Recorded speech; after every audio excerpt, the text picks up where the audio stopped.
first place my mind went, and I wasn't thinking too far back. I was thinking this year. What really surprised me is how the current administration has absolutely stacked the deck with some of the bills that were passed on funding, and how that funding is going to push on development.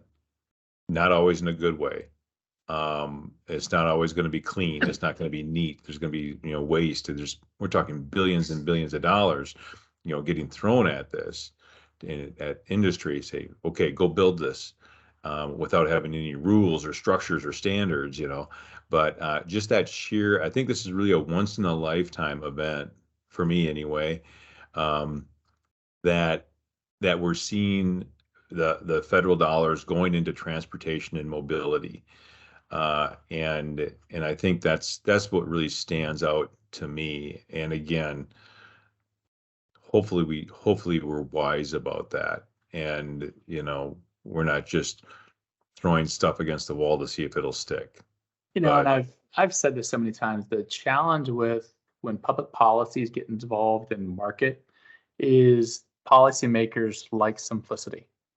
It's easy to remember, it's easy to communicate, their audiences can absorb the simplicity.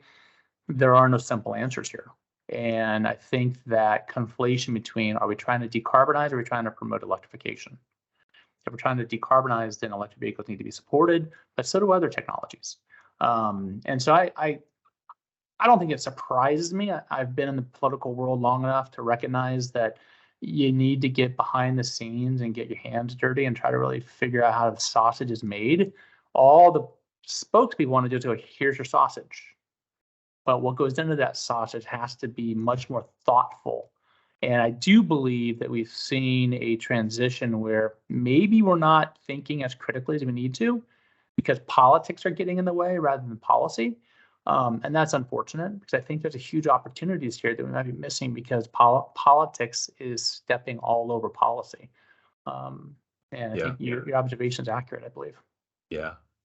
The other thing that jumps out at me are how new relationships are being broken and formed and remolded. And what was not on my bingo card for this year was watching the petroleum industry and the renewable fuels industry working towards a solution.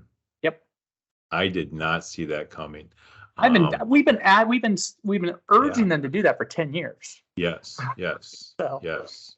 So that's going to be interesting how that comes out in the following year in 2023. What are those, because now, there was so much political chips that were thrown into that, on one side or the other. And now for these two groups to come together with a focused agenda it's going to be really interesting. Policymakers are going to be like, what the hell's going on here? Yeah, we're seeing that play out within our own board. And we've got biofuels and major oil companies on our board. And they're saying, look, we need each other. We're working to serve the same customer. And, we need to work together to bring a lower carbon fuel to market because that's what we're being tasked to do. Most of them are publicly traded companies. They don't have a choice. They have to do this. And they're really focused on it. I think it's fascinating to see. And what my hope is that collaboration amongst even just our board members is going to lead into innovation.